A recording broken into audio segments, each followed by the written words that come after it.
agreed, but our conversations have always been candid and always been frank.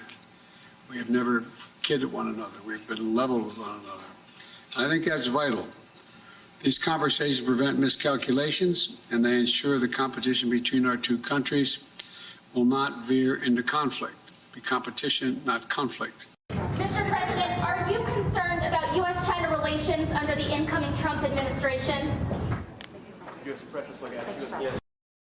President Biden dodging when pressed about U.S. ties to China under Trump as he awkwardly stands in the back corner of the APEC conference annual photo with world leaders, with Chinese President Xi placed front and center. Our next guest says Trump's reset of the U.S.-China relationship is probably one of the most underappreciated accomplishments of his first term. Fox News contributor Michael Pillsbury joins us now. Michael, good morning. Good morning, Rachel.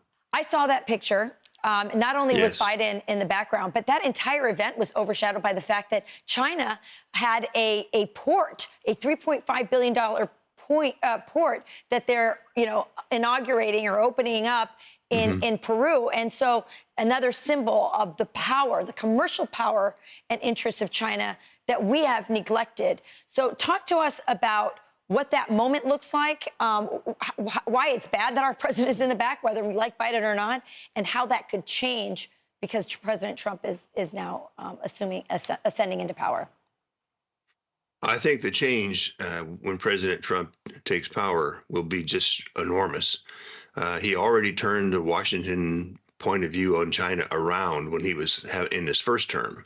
But I think Rachel, he was failed by a lot of his appointees who didn't agree with him on China. They were really quite pro-China, didn't want to make any trouble.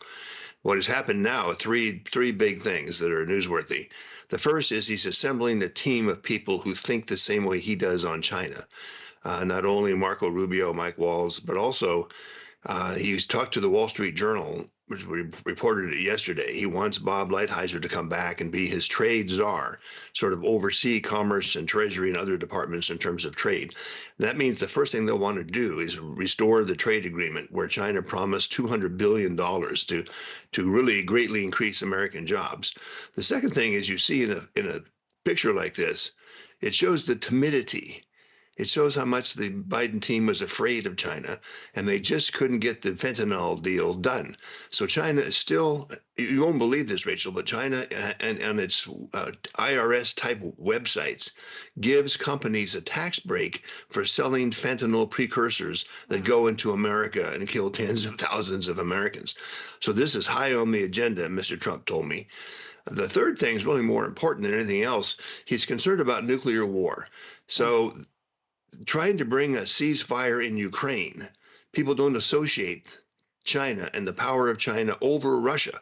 That if the Chinese say no more, we're not helping you anymore, you've got to have a ceasefire in the Ukraine, Putin has to listen to that. It's the secret way Trump has already described to me in a long meeting that he wants to bring Chinese pressure on Russia to stop in Ukraine. They've also, he's got the Chinese to openly say, this is during the campaign, Chinese openly said, we don't want nuclear escalation. We don't want to expand the war. Sovereignty is important. These are things that have already made Russia kind of angry at China.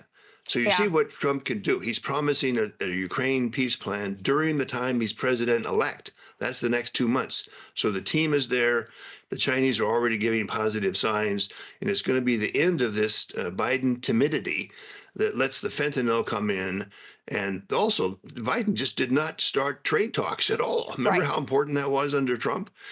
Notice there's no trade talks with China because the Chinese refused to come. It's really quite an opportunity for Trump to get leverage and get things done with China.